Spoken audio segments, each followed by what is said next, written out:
I've been a part of at least probably 4 or 5 startups that were kind of at the founding stage and growing their teams. They told me it would pay more. And I was like, okay, that sounds like a plan. That's how I got into software, getting into test engineering. Startup, you're going to be there's an expectation of a certain level of hours and work, that's required. 100% team loyalty. Those are not. That's not something that. How did they prove they were Exactly what you were saying. Skenandore, Adeel, Mansoor, both are Director of Engineering. We want to hear from you guys. What are you looking from candidates? And what is your career journey? Ale. Yeah, career journey. I began my career graduating applied mathematics, went into investment banking reporting in kind of a data analyst, tier 2 type role, tier 2 support, supported banks and stuff like that. Worked into development there and then made kind of a shift into healthcare tech earlier on. And then, assorted startups, just pretty much just kind of working up the software engineering ladder pretty methodically for like 10 years. Most recently was one of the first hires at a startup and then ended up building out a team of engineers and now at a larger company where I run a team and have been doing some hiring. That's awesome. Yep. Yeah, I do. How about you? Yeah. For me, I think it started with how I got into software was interesting. I was doing different things. I was support, system admin, maybe dating myself a little bit, before DevOps. That was, being in that space, wanting to be a Linux admin. That's how I got started. And through that, somebody told me that, hey, why don't you do this thing called, become a test engineer? I was like, I have no idea what that is. I'm not sure I want to do that. I like being a system admin. I like being a Linux admin. And they told me it would pay more. And I was like, okay, that sounds like a plan. That's how I got into software, getting into test engineering. So I did that for a while, and that was a lot of fun. Moved to LA eventually, and started working up the ladder. I was at a company around entertainment, payroll, and accounting. I was there for a decade. Got to learn a lot of front end, back end, but also leadership skills. As you can imagine, being at a company 10 years, lots of different ways to let's do it this way. We're gonna be agile now. Going through different iterations of that. So got a chance to learn a lot of different things as far as tech, leadership, product development. Growing teams, growing people, growing myself. And then currently I'm at a food tech startup. I'm at Chow Now. And what I focus on when I came on, focus was very much on helping build and develop and just build on that strong development culture here at Chow Now. As I joined as an engineering manager, I did that, continue to, through all the different things. I think now I look back at it, like being at a startup, a lot of times I have to hey, this is my job title. But today I'm talking to you about, today I'm a product developer. Today think of me as a customer support rep. Today, think of me as an engineering. So I think a lot of building teams is one part of it, but also building relationships, continue to be very product focused is something that being here at China has helped me to do. I think this is one of the interesting parts when you're working in the startup or in startup environment as well. You are not working in a specific, for example, if you're working in a big company, right? You usually do engineering part. In a startup, you pretty much can do much wider functionalities, right? Eli, I know that you've been co-founding at the startup. Can you share that experience, how you started there, you built the teams there, just briefly maybe? Yeah. I think Adeel really hit a good point there on the relationships. I think I've been a part of at least probably 4 or 5 startups that were kind of, at the founding stage and growing their teams. I think the main thing really does come down to, the relationship that you're building within the startup and also the people that you're bringing on. In a startup, you're going to be there. There's an expectation of a certain level of hours and work, that's required. And so you kind of need to make sure that social contract is pretty solid from the beginning. Otherwise, you're going to kind of, you could accidentally sow some seeds of demise into the upcoming rise of that startup. So, yeah, Interesting. I feel like this is the important part of like just maybe interviewing in general. Yeah. As somebody who's interviewing to get into a certain company, you want to find out about that company, and the company should be also very forthcoming about it. Like you don't want to oversell something and then for somebody else to find out, well, this is not how it's going. You can talk about like, hey, we have great work-life balance, but if somebody asks you,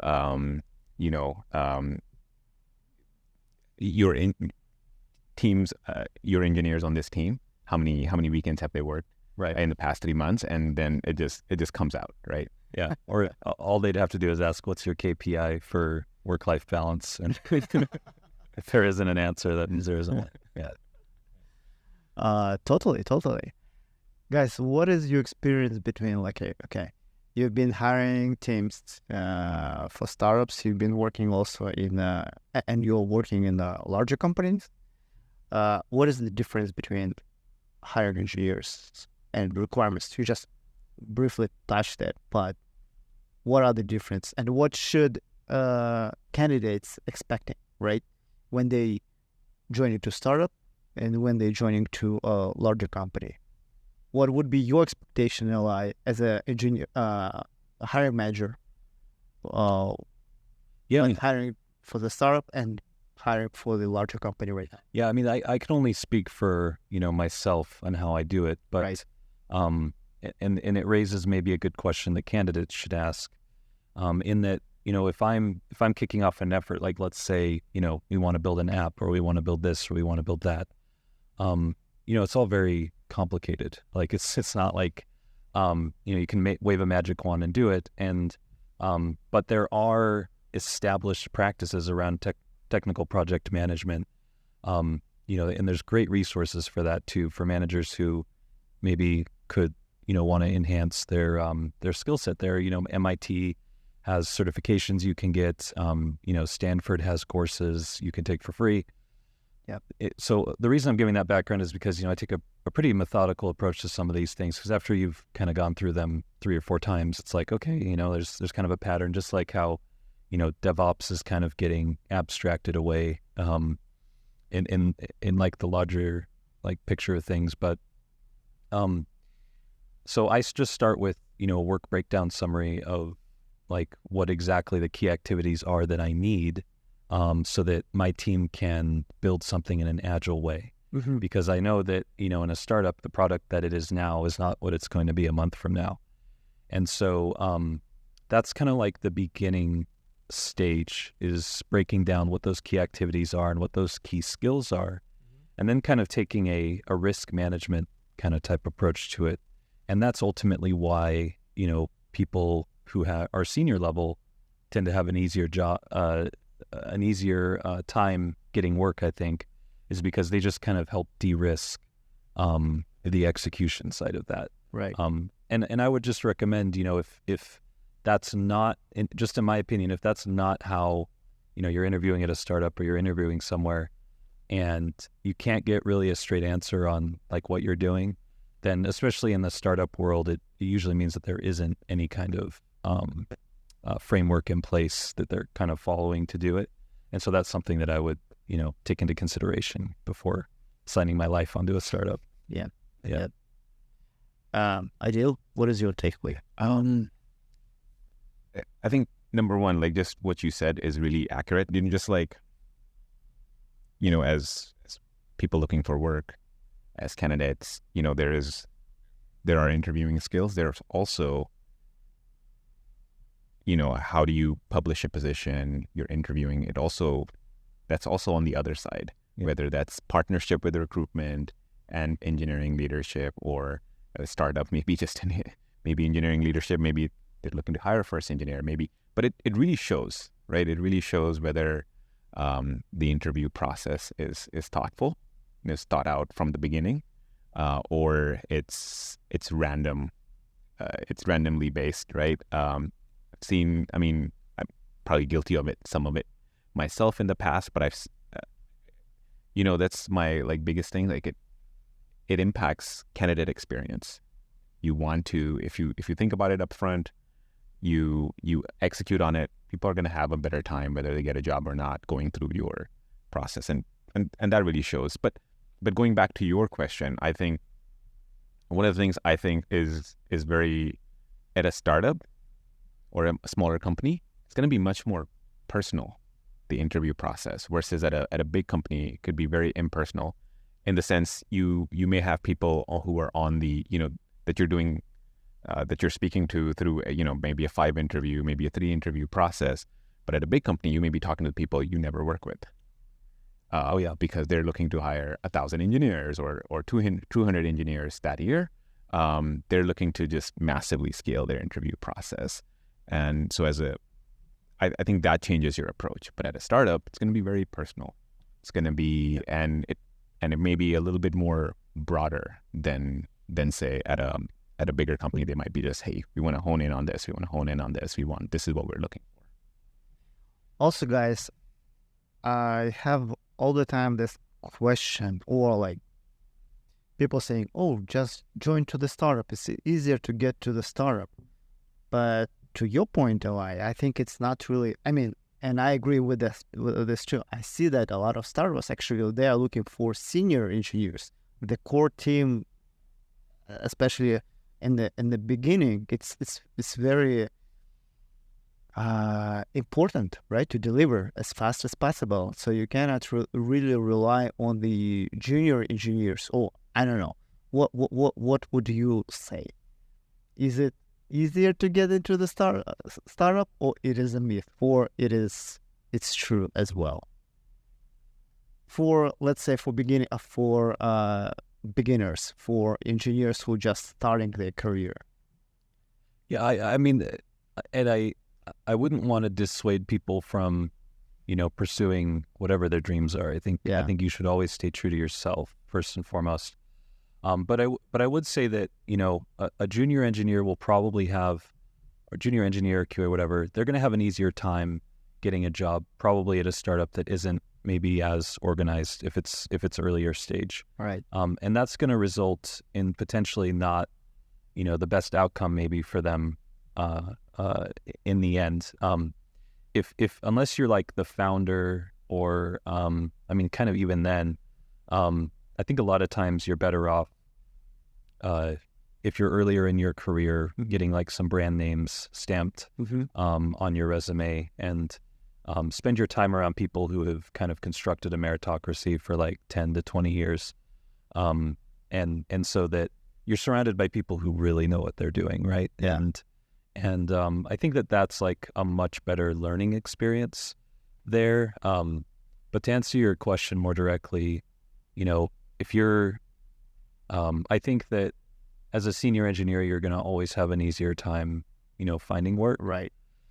And if you're junior, like I said, if it's earlier stage, they'll either have really specific things for you to work on, but you also need to be very cautious of kind of what you're promising if you're at your junior level, because the hours are going to be hard enough as they are, and it can translate. I've seen it translate into, some people will have to work, kind of insane hours in order to keep up with what needs to get executed for the business. And, the founder is like usually like the office over, right? So, yeah. I mean, I'll say, like, if you're somebody who's starting out career, I think success I think breaking your question into two parts, like who is more likely to succeed who's more likely to succeed at a startup? I think it doesn't matter. I think junior or senior. Yep. I think there are other kind of qualities, other kind of skills that can help you. And startups and big companies, they come in all, well, they all come in all shapes and sizes. I mean, definitely sizes, but I think aligning like really in that interviewing the company when you're going through it is probably a little bit better. As if I was somebody who's junior, kind of, hey, it may be more important to me, like how did I connect to the senior members or the manager in the interview process? Do I feel like I trust them and I can learn and grow here? Less about what company, but I totally agree with in general, if you get stamps of like bigger brand names, bigger companies, that might be better overall career, but there's too much variability. I don't think it matters. What you guys are looking for in the candidate Yeah. when you hiring for engineers? Yeah. I know the question's meant to be a little bit more generic, but just want to highlight, what Eli was talking about. First, we start by thinking about, what will this person be doing day to day? And then breaking that down into what skills are required, job description, spending a lot of thoughtful time upfront on that.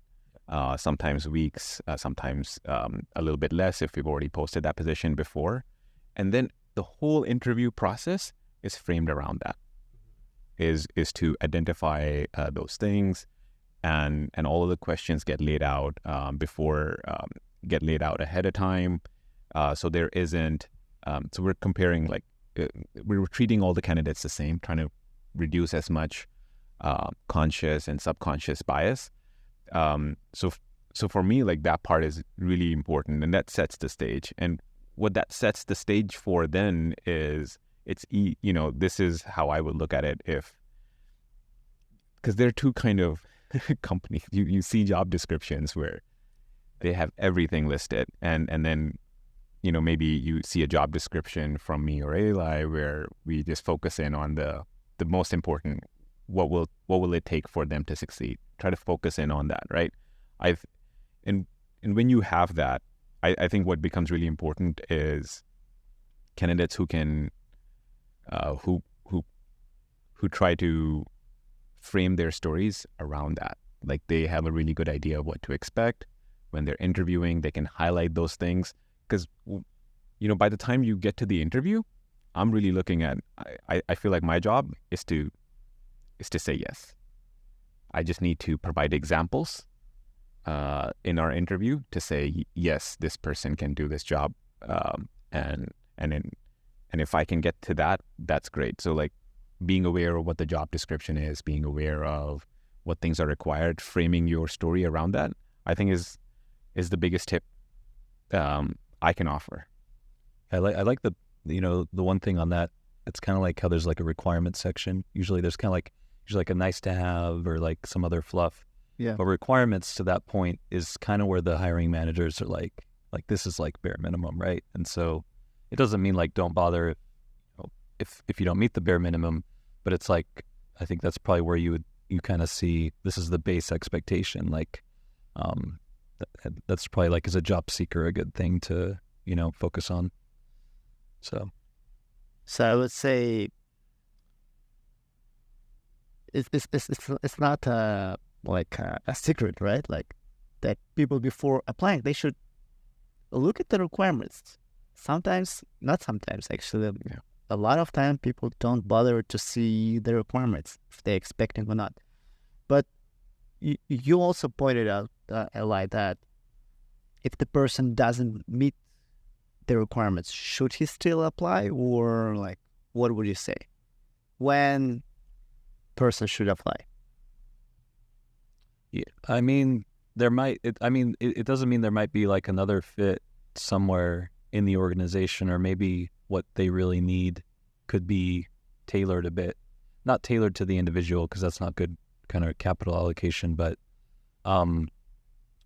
I think it's always worth taking a shot. I mean, I'm not saying that's not the case. I just mean that if there's requirements listed, a hiring manager such as like Adeel or myself, we spend a lot of time Right. putting together what our expectations are, and we have controls in place to vet those things. Yeah. And so that's just the one thing I would keep in mind. Yeah. The other thing, there have been plenty of studies, plenty of talk on this, but I would say if you meet 80%, don't even think about it. Apply.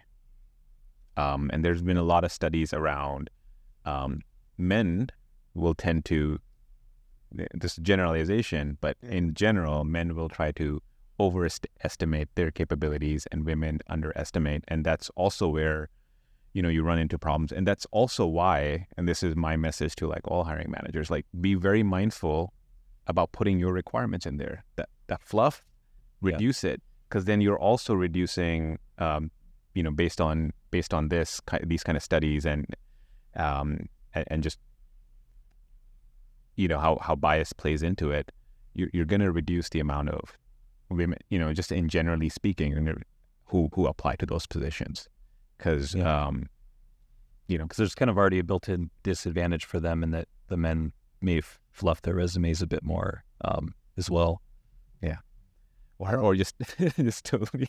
Actually, interesting thing. Or totally make them up. Yeah. What about the requirements? Let's talk about the requirements. Yeah. I saw many times then when they put in the requirements like hard skills, let's say in test automation or front-end development, or React or Selenium or any type of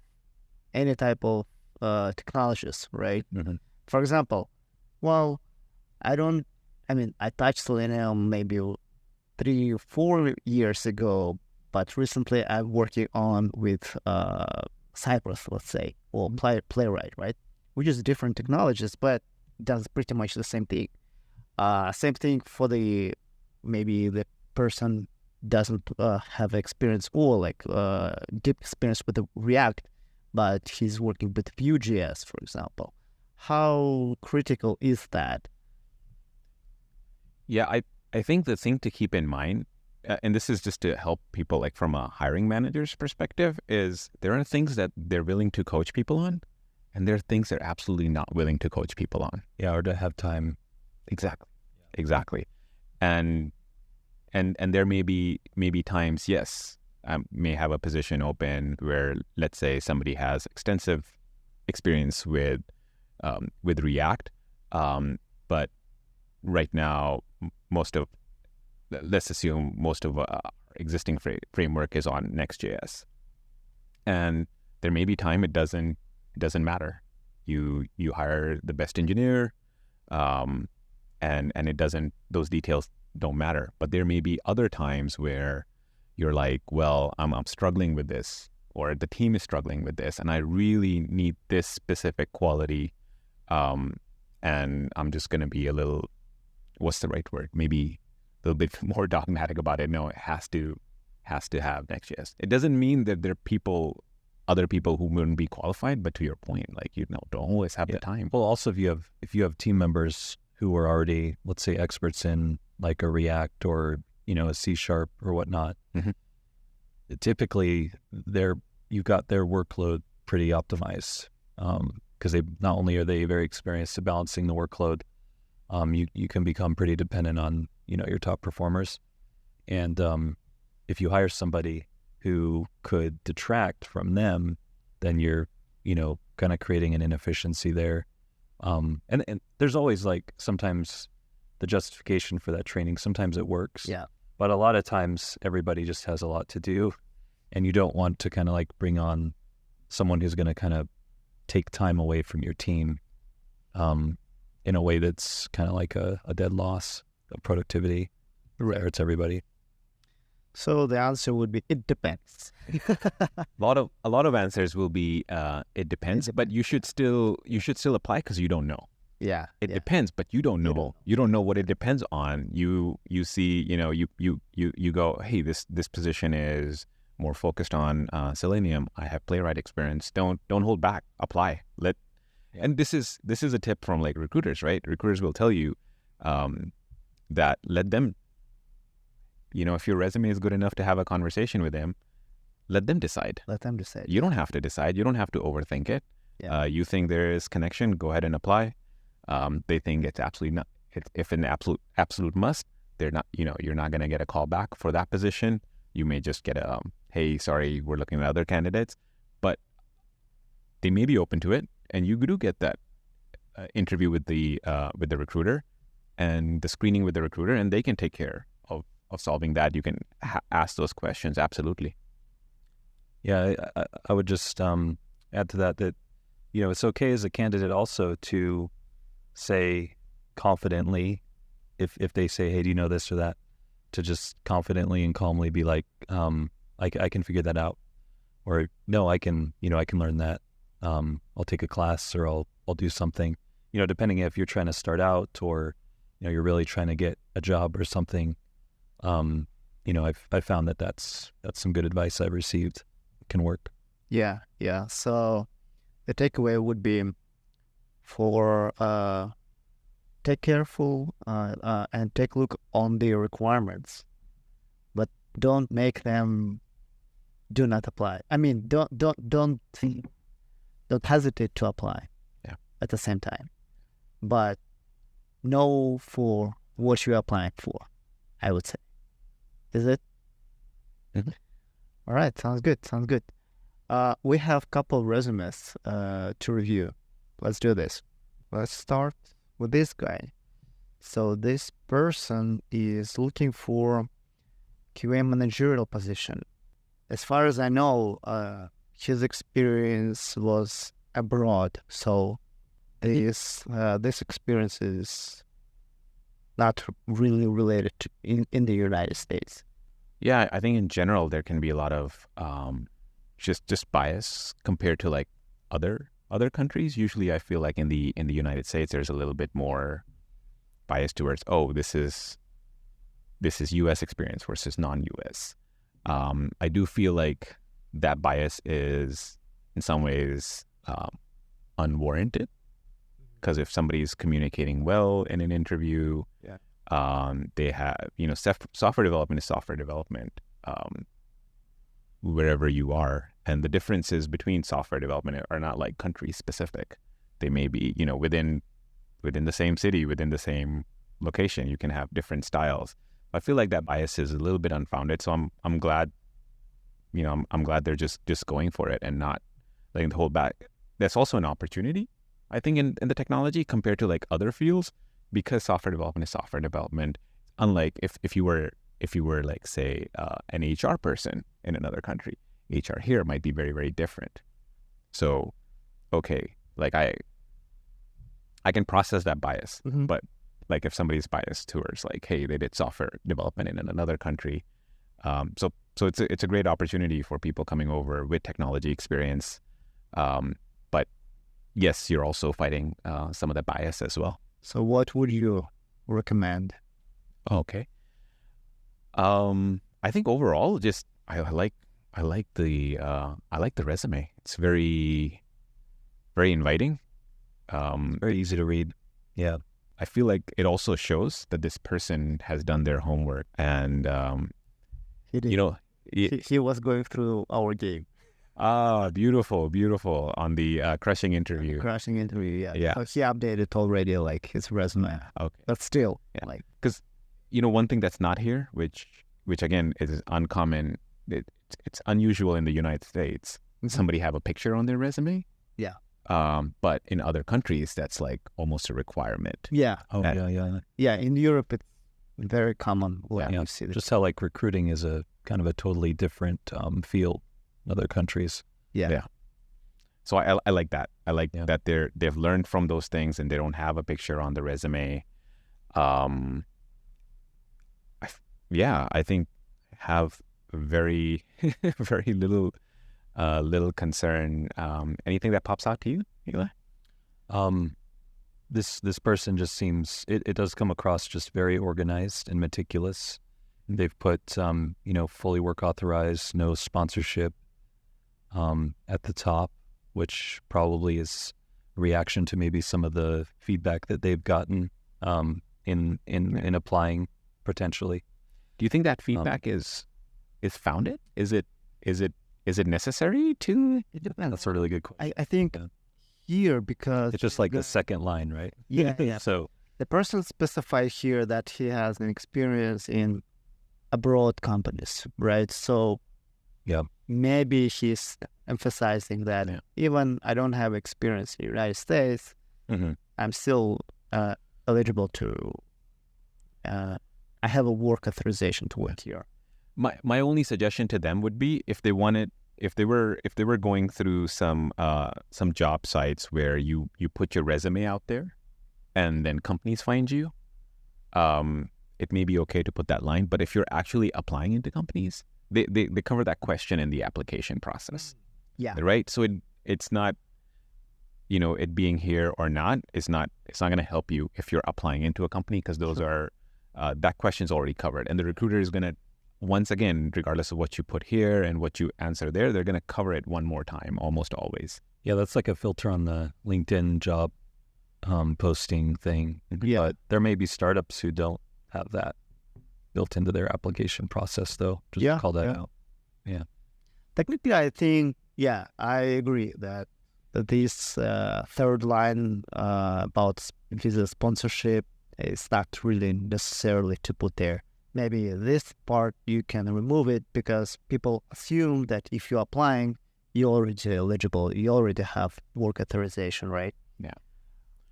The thing I'll say is you have to be really careful about, you want to be, especially when you're applying for QA positions, you want to be just a little bit more careful and thoughtful about your formatting. Again, this is beautiful, and this is definitely a nitpick, and I don't think it will impact, the callbacks they get or how a hiring manager views them. But, there's a little, spacing is a little off in the time between time management and automation testing. It just really, again, it's a nitpick.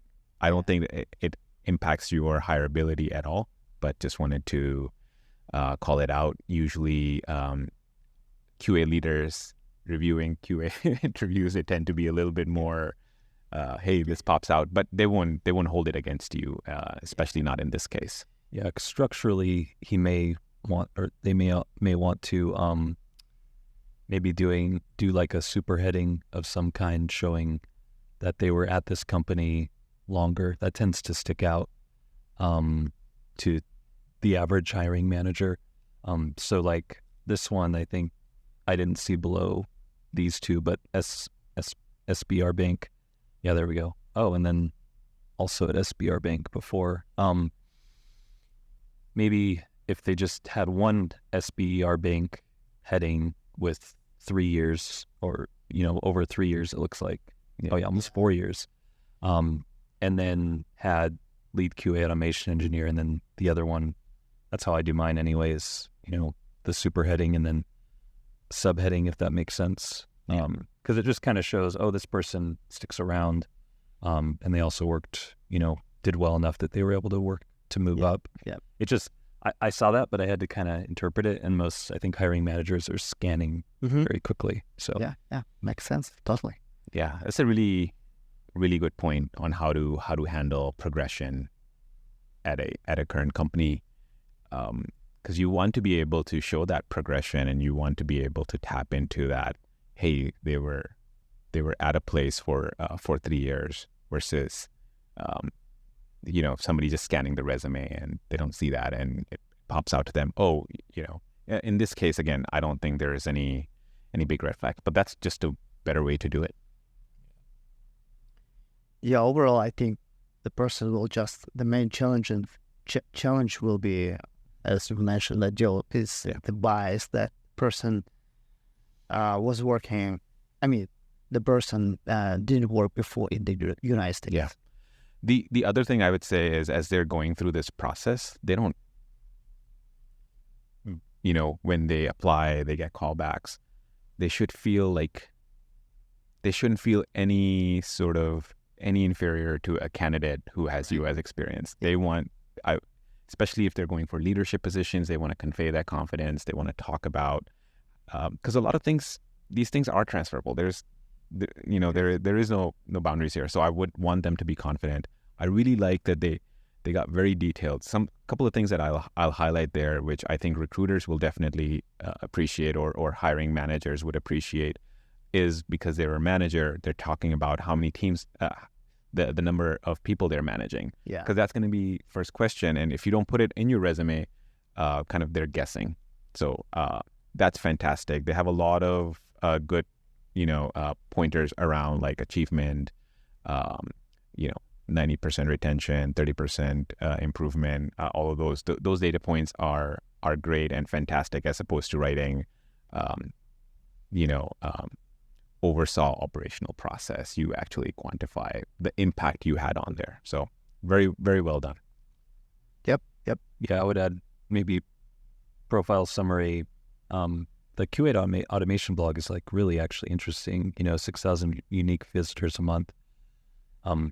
Maybe again, structurally, the way they're crafting their hook, maybe they could make it, maybe not bullet point, but maybe there's something they could do with the formatting to kind of, make that stand out a bit more, because they have it as their last thing. But that's actually really interesting. So yeah, that's a really good tip, because it matters how people are scanning. It matters. Sometimes I'll see, because what happens is you look at your resume so much, you already know what it is. You fall in love with your resume and you forget. Like, I've seen so many times somebody has something like the top bullet point is like very vanilla, and their last one or something like second to the last is like awesome. Well, you should move that up to the top. You should rank kind of an impact at the very least, top to bottom. Yeah, I had a business communication class, and I probably learned more there than any of my other classes in college. Shout out to Patrick Delana. But one of the things that I loved about it was we did something kind of brutal, which was we would all bring in our resumes and then peer review them. And it was, it was pretty rough, because you're like, because you put a lot of work into it. And then realizing that, what I'm trying to convey is not at all how it's being received. Yeah. And I feel like, I ask people to review my resume, hiring managers, people like that. I think that is a big help if you just get other eyeballs on it, people in the field, and just, ask, hey, could you just review my resume and give me some pointers? So, yep. That's what we do in a crashing interview. That's right. Yeah. All right, let's move on with the... I actually had one point on his, I'm sorry. But on the content of it, the only thing that I would maybe change content side would be making sure that it was focused on the outcomes achieved in that role. He has some really good outcomes listed here, but so it's kind of like a blend of also kind of these kind of vague initiatives that like we aimed for this, but I'm like, okay, I don't know what that means. You aimed for something, like what happened, right? So probably best to just leave things off that aren't like clear outcomes that you drove. Yeah, totally. I think they definitely have some of those weak ones, like aiming for 90% retention, along with agile ceremonies. Those things don't connect, and they raise more questions than answers for somebody who's reviewing. They can probably use that real estate for something else, or talk about something specific that they did around agile ceremonies that had a big impact, if they wanted to go that way.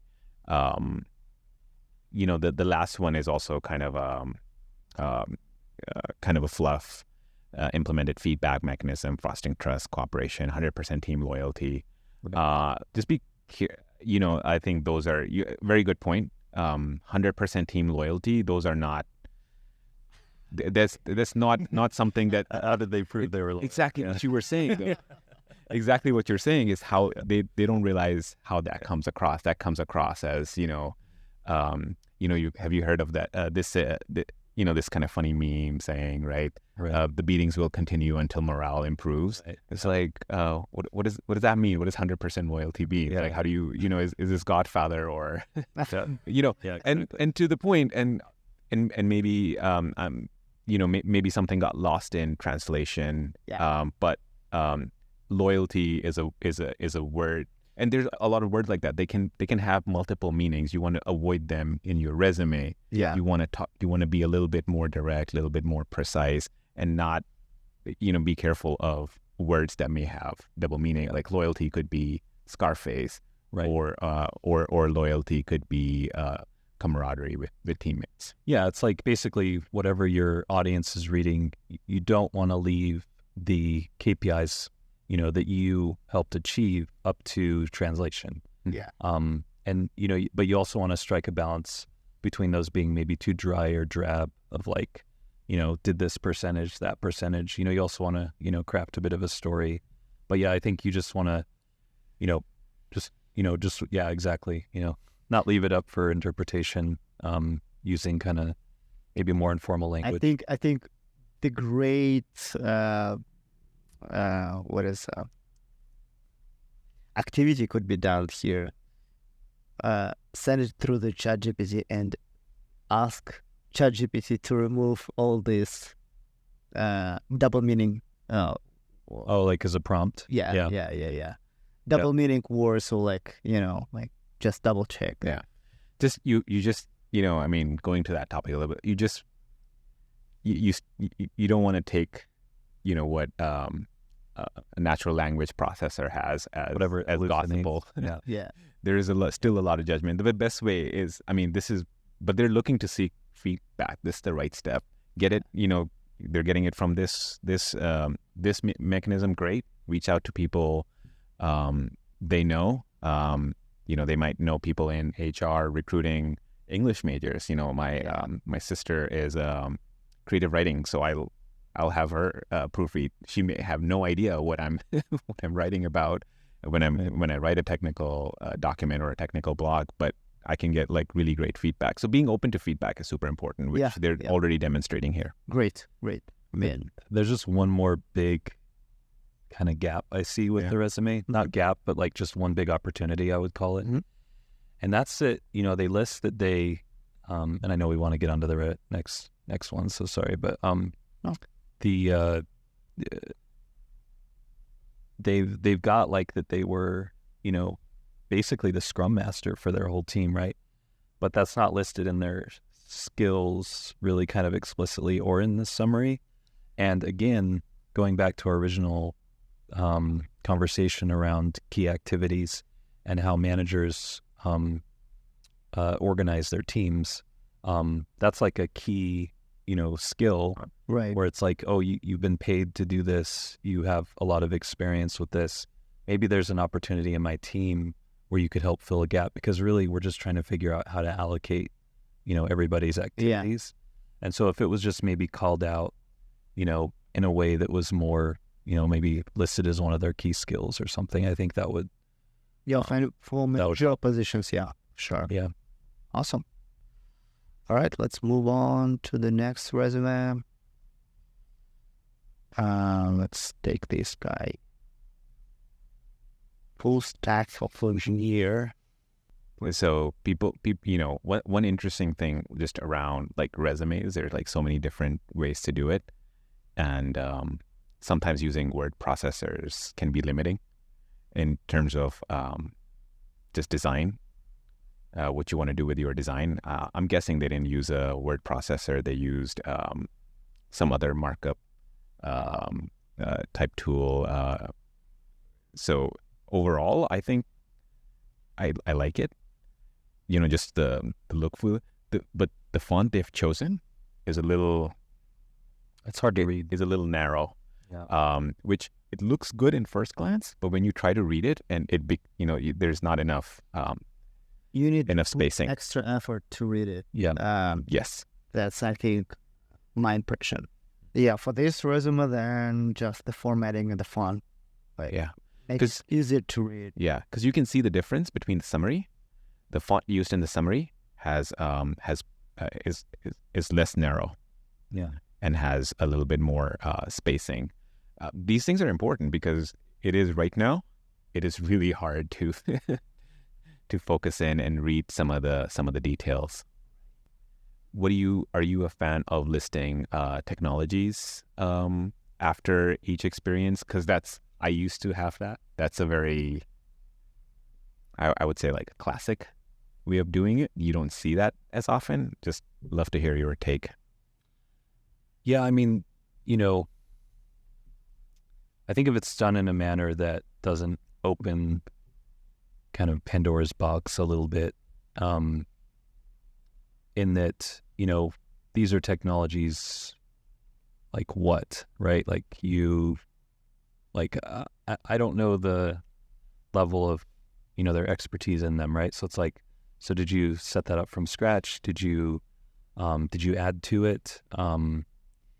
And I mean, that's a good question. I think it really depends, you know, but I think if you list your kind of key technologies, I think that can be good. I don't know if you have to list everything you've ever used, because if you list kind of the key stuff in a manner that shows, you know, I have a very strong grasp of this, and demonstrate it through experience, then I'm going to assume, okay, like if you knew how to, for example, write Terraform, or, you know, you're writing step functions, you're an expert in Python and React, I'm not really worried that, you know how to use Swagger, right? Yeah, very true. So some of it is a little bit of a, you know, use better judgment there. It's definitely an art, but better judgment on what you choose to list and what should be just expected at a senior engineer level. And it's not really adding, but it's adding words and maybe harder to read. Yeah, because you could maybe, if you did something interesting in that, like maybe you had to do some crazy workaround for your Swagger, or there was like a challenge with your build process or something, and, you know, you could call that out and be a bit more, again, a kind of outcome oriented, kind of like that other resume. Actually, from recruiters, technical recruiters, they actually said they would prefer to see tech skills section separately. So I wasn't a fan of it, to be honest. Like, but if it helps to pick up your resume, then I think it makes sense, especially for tech recruiters, right? So they would say put the tech skills above the experience, like between summary and experience, so they would see right away like what they are looking for. If they're looking for, let's say, they're looking for Python and React, right? It would stands out there, and there's okay. It's worth to read. They don't have to scan the whole document to. Right. Okay. So for us right now, even with experienced guys, if we still need to bring effort to read through the resume and to find, oh, is it like, Yeah, it's very laborious to read this resume, yeah, because you have to, you know, for every experience, dig into which technology was used. I mean, I do understand kind of the level of detail that they were going for, I think. It's just a lot of work to read. It's putting a lot of work on the reader, I think. Yeah. And then also with that, because you choose to put it with every single experience, it kind of leads to the other, like, just concerned about like repetition. Like, you know, you have Jenkins listed on their most recent one, and then the one before. How many times can you lift this Jenkins? As opposed to, you know, where they have in the experience where they're like talking about like specifically what they did with CI/CD, what impact they had. Like that would be way more interesting than listing a Jenkins a bunch of time. right. Oh yeah, like collaborated or owned like a CI/CD improvement or upgrade or even setting it up. It's interesting. The font has changed by the time you get to the bottom of it. I think it may be the process. Yeah, so just line spacing, font stuff. Better to be consistent, because sometimes you're trying to keep it to a one pager, and you're finding different ways. Just be mindful. It's definitely a balancing act, but be mindful of how you claim that. How do you claim real estate to stay on a single page? And again, these are nitpicks. They're not going to stop a callback or anything like that. But it's just better, just easier to read. It's kind of like a map that I mean, it's kind of like a map that's missing a legend, and that's where it's like, you know, this color means that, this symbol means that. In that, we've got technologies, languages, and tools, and I don't understand,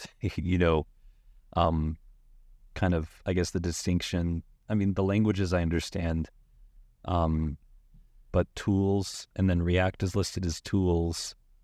I could see Docker kind of, it's just kind of like, we're calling, it seems like we're calling technologies and tools the same thing. That's fine. But I think it's just could be avoided, altogether. Often, I mean, said this before, oftentimes it's just better not to make distinctions, because if you're going to group things, right, then you open it up to be like subjective. You open up because if somebody pauses to look at that, they're pausing at the wrong thing. They should be pausing to look at, oh wow, we're looking for a CI/CD expert, or we're looking for a TypeScript expert, and they have something in their experience that really speaks to how they introduced, implemented, and how it improved things in their development process. Like that's where you want them to pause. You don't want them to pause on some of your, how you chose to group your skills. Yep, definitely. All right, let's move on to the next resume. To the candidate number 3 is a full stack engineer. I think one thing just immediately pops out. They put down relevant experience. Just leave it at experience. I love that he listed HTML5 first, just because this tells me, oh, okay. It's kind of like he knows probably when a simpler solution is a better solution as a front-end engineer. I like that. It's kind of interesting. You rarely see like outlines that are indented. Oh, yeah, like the double indent. Yeah. Double bullet. Yeah, with this resume, the only, not concerned, but I would say it's also like a little bit harder to read compared to the very first resume, right? In terms of like structuring and organizing the resume.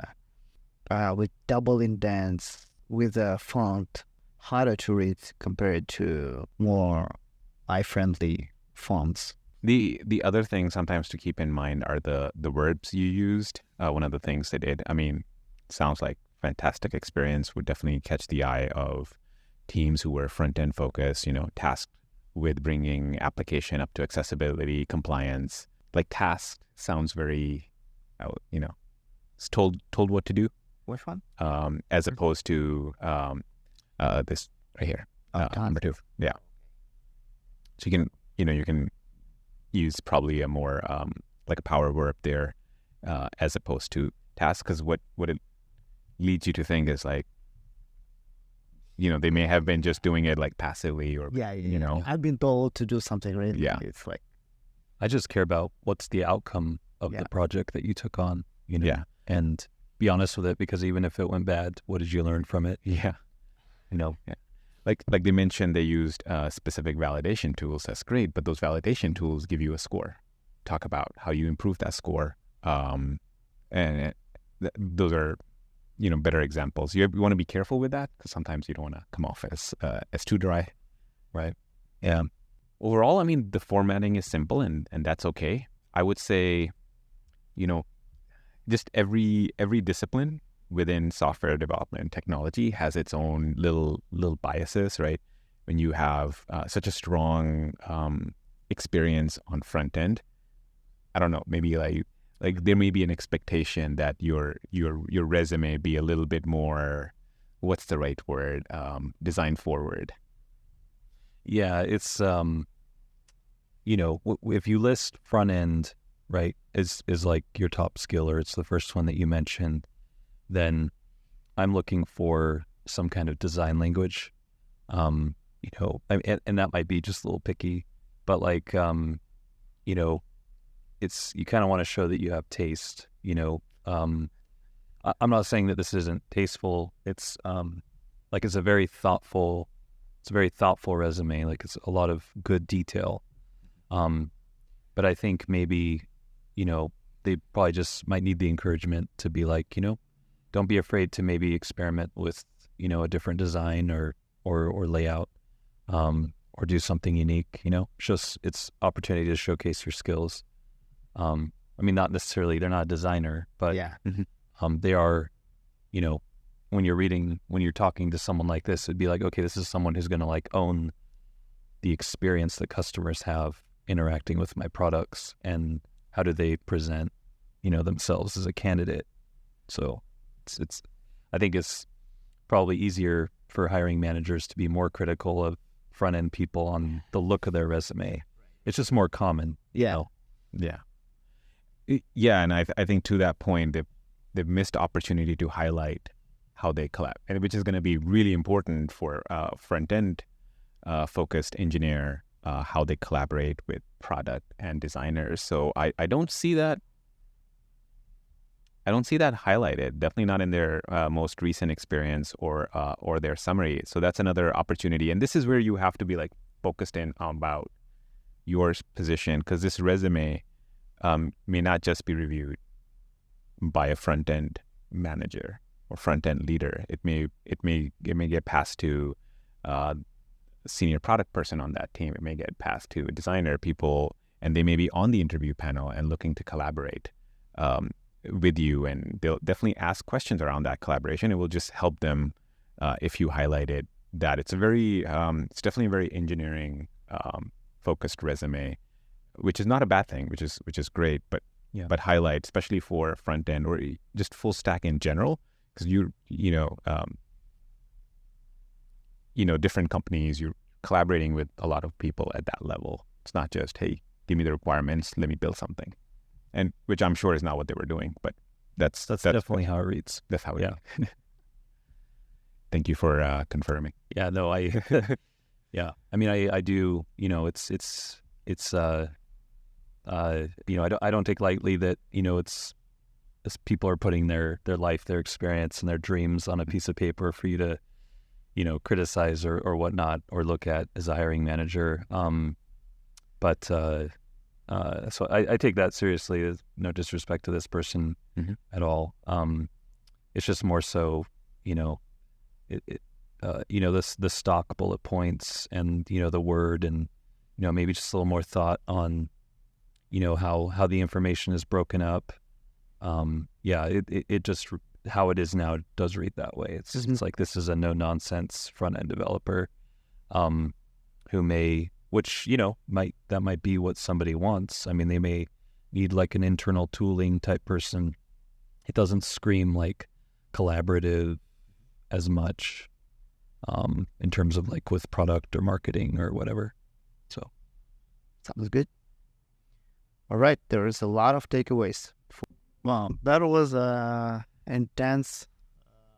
3 resumes. We gave a review. I hope it's gonna be helpful. It will be helpful, I know for sure. If even like 50% will be applied, it's gonna be a lot of improvement. Guys, thank you for helping out to our community. Let's keep ball rolling. And Eli, you're always welcome in our podcast. And I hope to see you in our meetups as well. yeah, sounds great. All right. Thank you, guys. Thank you very much.